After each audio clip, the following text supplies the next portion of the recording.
प्यारे बच्चों नमस्कार। और आज के पाठ्यक्रम पर चलने से पूर्व आप सभी को नूतन वर्ष की हार्दिक बधाई शुभकामनाएं। सेम टू यू नहीं कहेंगे आप लोग, है ना? ठीक। और आज के पाठ्यक्रम हम चलते हैं रजनी। प्रस्तुत पाठ में वर्तमान स्थिति में जो शिक्षा के क्षेत्र में घटनाएं घट रही है उनका वास्तविक चित्रण किया गया इस पाठ में। लोकप्रियता कभी भी रचना का मानक नहीं बन सकती। लोकप्रियता कभी भी रचना का मानक नहीं बन सकती। असली मानक तो होता है रचनाकार का दायित्व, बोध अर्थात उसका ज्ञान, उसके सरोकार और उनकी जीवन दृष्टि। लोकप्रियता कभी भी रचना का मानक नहीं, नाप तौल जिसको कहते हैं, नहीं बन सकती है। असली मानक तो होता है रचनाकार का दायित्व, जिम्मेदारी और उसमें जो ज्ञान है उसका होता है, और उसकी जीवन दृष्टि, जीवन जिंदगी जीने की शैली है क्या है उस पर होता है। मन्नू भंडारी इनके लेखिका है और आपका जन्म सन 1931 को भानपुरा मध्य प्रदेश में हुआ था। प्रमुख रचनाएं एक प्लेट सैलाब, सैलाब जानते हो ना, उमड़ आते हैं ना, भीड़, मैं हार गई, तीन निगाहों की एक तस्वीर, यही सच है, त्रिशंकु, त्रिशंकु के नाम जानते हो ना बेटा, जिन्होंने अपने तपोबल पर विश्वामित्र ने त्रिशंकु को स्वर्ग जीते जी भेज दिया था, ये वही त्रिशंकु है ना। और आपको देखा झूठ, कहानी संग्रह, आपका बंटी, महाभोज, स्वामी एक इंच मुस्कान, राजेंद्र यादव के साथ, ये आपका उपन्यास है। पटकथाएं हैं, वार्तालाप जिस पर आज हम चर्चा करेंगे वो है रजनी, निर्मला, है ना, स्वामी, दर्पण। आपको सम्मान मिला है हिंदी अकादमी दिल्ली का शिखर सम्मान, बिहार सरकार, भारतीय भाषा परिषद, कोलकाता, राजस्थान संगीत नाटक अकादमी और उत्तर प्रदेश हिंदी संस्थान द्वारा पुरस्कृत है। और मन्नू भंडारी हिंदी कहानी उस समय सक्रिय हुई जब नई कहानी आंदोलन अपने उठान पर था। नई कहानी आलूमदान छठा दशक अर्थात 60 में, है ना, 1960 में जो नया मोड़ आया था उसमें मन्नू जी का विशेष योगदान रहा। उनकी कहानियों में कई पारिवारिक जीवन, कई नारी जीवन और कई समाज के विभिन्न वर्गों के जीवन की संगतियों विशेष आत्मीय अंदाज में अभिव्यक्ति हुई है। उन्होंने आक्रोश, व्यंग और संवेदना को मनोवैज्ञानिक रचनात्मक आधार दिया गया है, वह चाहे कहानी हो, चाहे उपन्यास हो या फिर पटकथा ही क्यों है।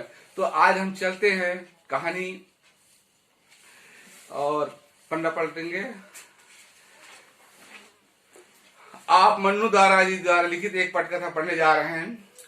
पटकथा यानी पट या स्क्रीन के लिए लिखी गई वह कथा। रजत, पट फिल्म का स्क्रीन के लिए भी हो सकती है और टेलीविजन के लिए भी हो सकती है। मूल बात यह है कि जिस तरह मंच पर खेलने के लिए नाटक लिखे जाते हैं, दशहरा के देखे होंगे, रामलीला देखो, और फिर मानसरोवर का तो सभी जानते हो बेटा, वार्षिक उत्सव जब होता है सबकी निगाहें गड़ी रहती है कि मानसरोवर विद्यालय में बच्चों के द्वारा वार्षिक उत्सव का आयोजन हो रहा है और सभी छात्राओं की प्रतिभा को आगे निखारने के लिए आपको यह मंच प्रदान किया जाता है।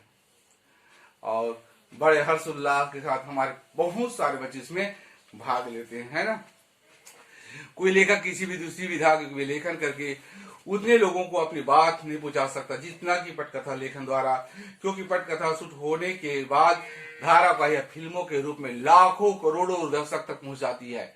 लोकप्रियता के चलते ही पटकथा लेखन और लेखकों की पर्याप्त रुझान हुआ है और पत्र पत्रिकाओं और पुस्तकों में पटकथाएं छपने लगी है। प्रस्तुत पाठ में रजनी एक धारावाहिक है ना। टीवी में साथिया साथ निभाना मत बोलना, ठीक है ना, नांगी क्या क्या बोलते हो, है ना। इसको रजनी पिछले दशकों के 90 दशक अर्थात 1990 में एक बहुचर्चित टीवी धारावाहिक रहा है। यह वह समय था जब हम लोग, बहुत सुंदर बेटा, बुनियाद, है ना, डीडी दूरदर्शन का पहला जो धारावाहिक हो बेटा वो बुनियाद है। बुनियाद मतलब उसकी नींव होता है।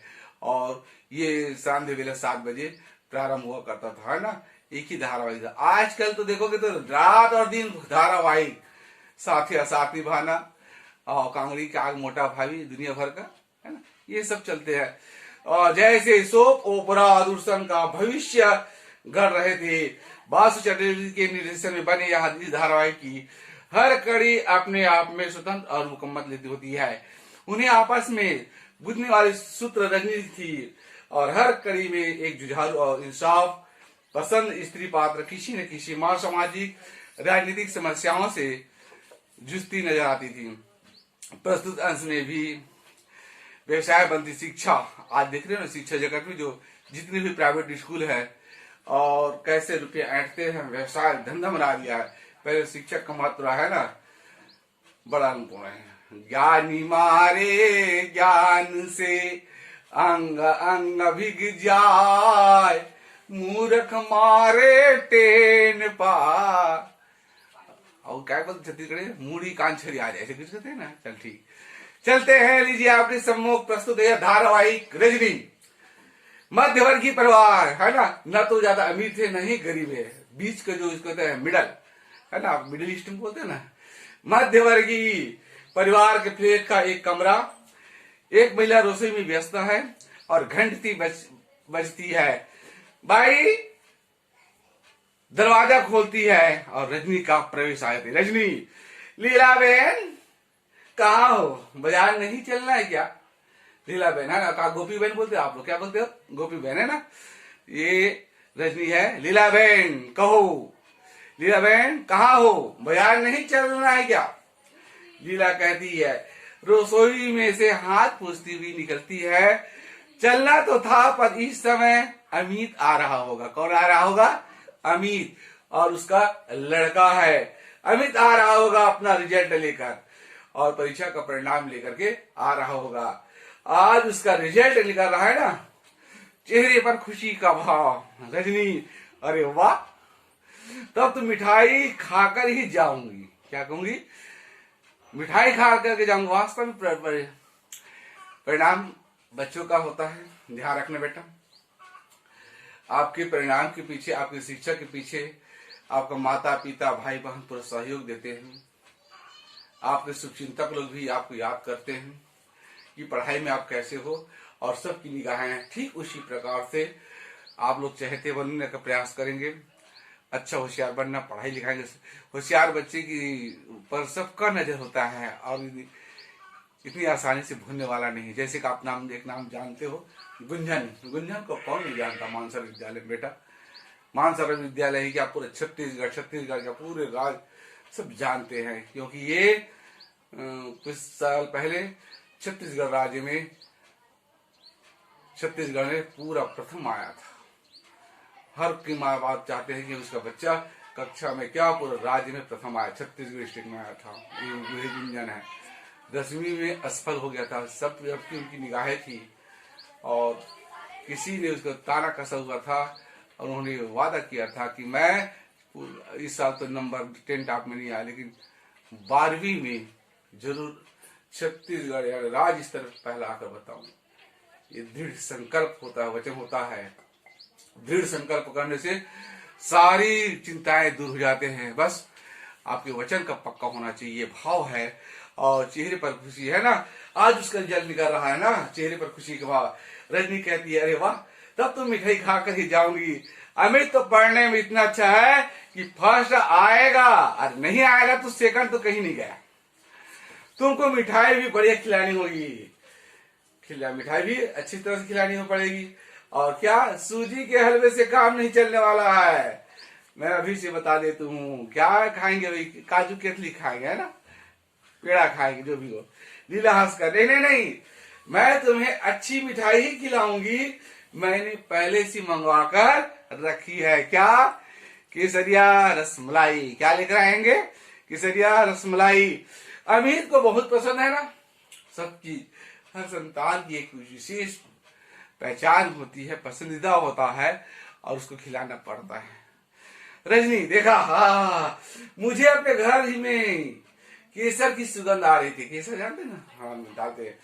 बाजार का तो एक बहाना करके चले आई थी, वरना तुम तो मुझे काट ही देती, नंबर ही काट देते, है ना। लीला कैसी बातें करती हो, मैं एक बार काट दूं, मैं एक बार काट भी दूं, लेकिन अमित अपने मुंह में डालने से पहले रसमलाई का लेकर तुम्हारे प्लेट में दौड़ता है।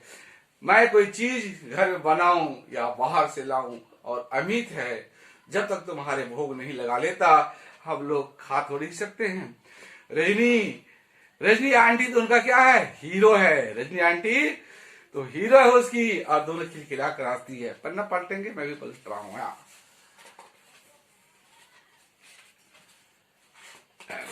हाँ ठीक। रजनी बहुत बच्चा, रजनी कहती है बहुत मेघावी बच्चा, बहुत होशियार बच्चा है। अमित तुम देखना तो आगे जाकर क्या बनता है। अमित क्या बनेगा देखता है। हर माँ बाप की ख्वाहिश होती है इसका लड़का डॉक्टर बने, इंजीनियर बने, अच्छे से पद में जाए, बेटे के नाम के साथ साथ बाप का नाम रोशन होता है। इतना ध्यान रखेंगे ना, माता पिता को जिसने सताया परेशान किया, बेटा उसका जीवन तो दुर्भर हो जाएगा, जीना हराम हो जाएगा, इतना जान लेना। सुनहु तात सुत बड़े भागी, मात पित गुरु वचन अनुगामी। वह बच्चा बड़ा भाग्यशाली होता है। कह रही रामचरित मानस का, सुनहु तात सुत बड़ा भागी, मातु पितु गुरु वचन अनुगामी। जो माता पिता और गुरु के वचनों पर कायम होते हैं, उनकी बात का अवहेलना नहीं करता है बेटा। यही तो वचन के कारण भगवान राम ने नहीं, श्री राम ने 14 वर्ष के वनवास काटे हैं, और भगवान राम को भगवान बनाने का अच्छा चरित्र ही तो भगवान होता है बेटा। अच्छा चरित्र ही भगवान बनता है, और उनका चरित्र अच्छा था, इसी कारण लोग उसको भगवान कहकर पुकारने लगे। भगवान श्री रामचंद्र की जय, है ना। और लीला बस सब तुम्हारा ही आशीर्वाद है। फिर घंटी बजती है, लीला एक तरह से डरता हुआ दरवाजा खोलती है। अमित का प्रवेश रोज की तरह भारी वस्त्र की जगह एक हल्का सा थैला, रिजल्ट है उसमें थैला है। रजनी अमित को बाहों में भरने के लिए दोनों बाहें फैलाते हुए आगे बढ़ती है। कांग्रेचुलेशंस अमित, बधाई देने के लिए रजनी आंटी पहले से मौजूद है। अमित का चेहरा उतरा हुआ है, देखना बेटा। मनुष्य की जो साधु भूखा भाव का, धन का भूखा नाई, धन का भूखा जो फिरे सो तो साधु नाई। भाव को जानिए, चेहरा पढ़ना सीखो। मुस्कुराते हुआ चेहरा कैसा होता है, क्रोध का चेहरा कैसा होता है, कोई नाराज है उसका चेहरा कैसा होता है बेटा, फिर बताने की कोई जरूरत नहीं। आप अपने आप को संभाल लेंगे। हंसता हुआ मुस्कुराता हुआ चेहरा, क्रोध आंखें लाल लाल, भौं चढ़ी हुई, उदास है सिर झुका हुआ, चरणों की नाखून को देखते हुआ प्रवेश होता है। यही सब चीज जानते। चिंता है, दाढ़ी खुजला रहा है, टोटी पर हाथ लगा है, समझ जो चिंता है। यही तो चेहरे को पढ़ना है बेटा। कौन प्रसन्न है, कौन उदास है, कौन हमसे नाराज है, सब चेहरा बतला देता है बेटा, बताने की जरूरत नहीं है। तो अमित का चेहरा उतरा हुआ है, पर दोनों में से अभी तक उस पर किसी का ध्यान नहीं गया।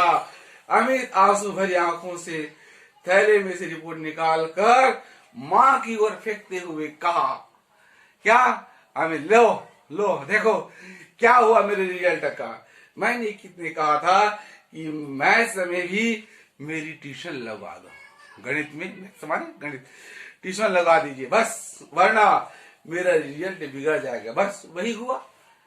मैथ्स में ही तो पूरे नंबर आ सकते थे, और रिजल्ट क्या हो गया, बिगड़ सकता है। रिपोर्ट रजनी देखकर लगती है, रिपोर्ट रजनी देखने लगती है। लीला उसे अपनी बाहों में भरकर, लीला पर तू तो सारे सवाल ठीक करके आया था। यहाँ आकर पापा के सामने तूने फिर से किया था, और अपना सारा पेपर सब तो ठीक था। तो पापा ने नहीं कहा था कि 4-5 नंबर भले ही काट सकते हैं, किसमें सफाई पर 95 इसका कहीं नहीं गया। पक्के हैं रजनी रिपोर्ट देखते हुए। पर मिले तो कुल 72, कितने नंबर मिले हैं? मात्र 72 ही है। फिर दूसरे विषयों का नंबर भी पढ़ने लगती है। इंग्लिश 86, हिस्ट्री 80, सिविक्स अर्थात नागरिक शास्त्र, हिंदी 82 और ड्राइंग में 90 और सबसे कम नंबर था वो मैथ्स में। अमित गुस्से और दुख से कम तो होंगे ही ना, ट्यूशन नहीं लेने जिससे मिलते हैं कहीं अच्छे नंबर। सर तो बार बार कहते थे कि ट्यूशन कर लो वरना फिर बाद में मत रोना। इस प्रकार आज के पाठ्यक्रम को यही पर विराम दिया जाता। जय हिंद।